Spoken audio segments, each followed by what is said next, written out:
13 വർഷത്തെ ഒരുമിച്ചുള്ള ജീവിതം അവസാനിപ്പിച്ച് കമൽ ഹാസനും ഗൗതമിയും വേർപിരിയുന്നു. ജീവിതവും തീരുമാനങ്ങളും എന്ന തലക്കെട്ടിൽ എഴുതിയ ബ്ലോഗിലാണ് ഗൗതമി തങ്ങളുടെ തീരുമാനത്തെക്കുറിച്ച് അറിയിച്ചത്. ഇനിയും കൂടിച്ചേരാനാവാത്ത വിധം തങ്ങളുടെ വഴികൾ വേർപിരിഞ്ഞുവെന്നും കഠിനമെങ്കിലും ഈ തീരുമാനം എടുക്കാൻ നിർബന്ധിതയാവുകയായിരുന്നുവെന്നും ഗൗതമി പറയുന്നു. സഹതാപമോ കുറ്റപ്പെടുത്തലോ പ്രതീക്ഷിച്ചല്ല ഈ വിവരം പങ്കുവയ്ക്കുന്നതെന്നും കമലിന്റെ കരിയറിലെ വിജയങ്ങൾക്കായി ഇനിയും കാത്തിരിക്കുന്നുവെന്നും ഗൗതമി ബ്ലോഗിൽ കുറിച്ചു. കമലുമൊത്തുള്ള ജീവിതത്തിന് മുൻപ് 1998 സന്ദീപ് ഭാട്ടിയ എന്ന ബിസിനസ്സുകാരനുമായിട്ടായിരുന്നു ഗൗതമിയുടെ ആദ്യ വിവാഹം. എന്നാൽ അത് 1 വർഷം മാത്രമേ നീണ്ടു നിന്നുള്ളൂ. 1978 നർത്തകി വാണി ഗണപതിയുമായുള്ള കമൽ ഹാസന്റെ ആദ്യ വിവാഹം. 10 വർഷം നീണ്ട ബന്ധം പിരിഞ്ഞതിനു ശേഷം നടി ശാരികയുമൊത്ത് ജീവിതം ആരംഭിച്ചു കമൽ.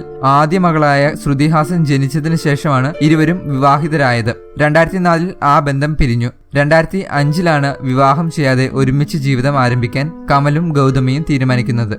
കൂടുതൽ വാർത്തകൾക്കായി ഈ ചാനൽ തീർച്ചയായും സബ്സ്ക്രൈബ് ചെയ്യുക. Like, share and comment. എല്ലാവർക്കും നന്ദി.